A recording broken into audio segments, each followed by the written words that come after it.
Thank you very much, Randy. And I want to open the broadcast today before we go to questions with a discussion on a piece that ran in USA Today's Forum.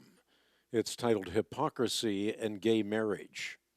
The subtitle, The Institution of Marriage, so sacred, so pure, so perfect, is in jeopardy because gay men and lesbians want in on the act. And then these words, how silly. How arbitrary, how disconnected from the real world. This article by Kirsten Powers, who's a freelance writer and a political analyst on Fox News, goes on to point out that when novelist Anne Frank, or I should say Anne Rice, declared this year that she was quitting Christianity, she did so in part because she refused to be anti-gay. And that struck a nerve with many Christians. I wrote about this Facebook entry by Anne Rice in the current edition of the Christian Research Journal. Of course, Anne Rice is the famous author of the Vampire Chronicles. And she announced recently on Facebook that she quit being a Christian. And the number one reason was she said, I refuse to be anti-gay. And we should say as Christians, for the record, not only for the benefit of Anne Rice, but everyone else who is interested in truth, that Christianity is not anti-gay. Christians are called to love homosexuals. But the Bible does not say that being gay is an identity. The Bible describes homosexuality as a behavior. And homosexual behavior does not help anyone. We are indeed anti-gay only when we refuse to tell the truth about the subject of homosexuality.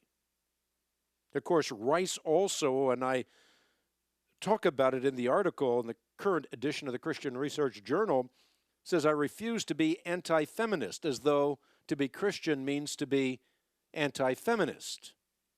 Again, Christianity is not anti-feminist. It is Christianity that empowered women in the West. And secularism, on the other hand, that has once again objectified women. She says, I refuse to be anti-science. I refuse to be anti-life. Well, Christianity is anything but anti-science. It was Christians who discovered and formulated the great laws of science. It was a Christian worldview that provided the necessary preconditions for the development of science to begin with. Science is not an exclusively secular domain, and certainly neo-Darwinian evolution is not science. It flies in the face of empirical science. I'm not so sure why Anne Rice says that Christianity is anti-science, but perhaps she's alluding to embryonic stem cell research.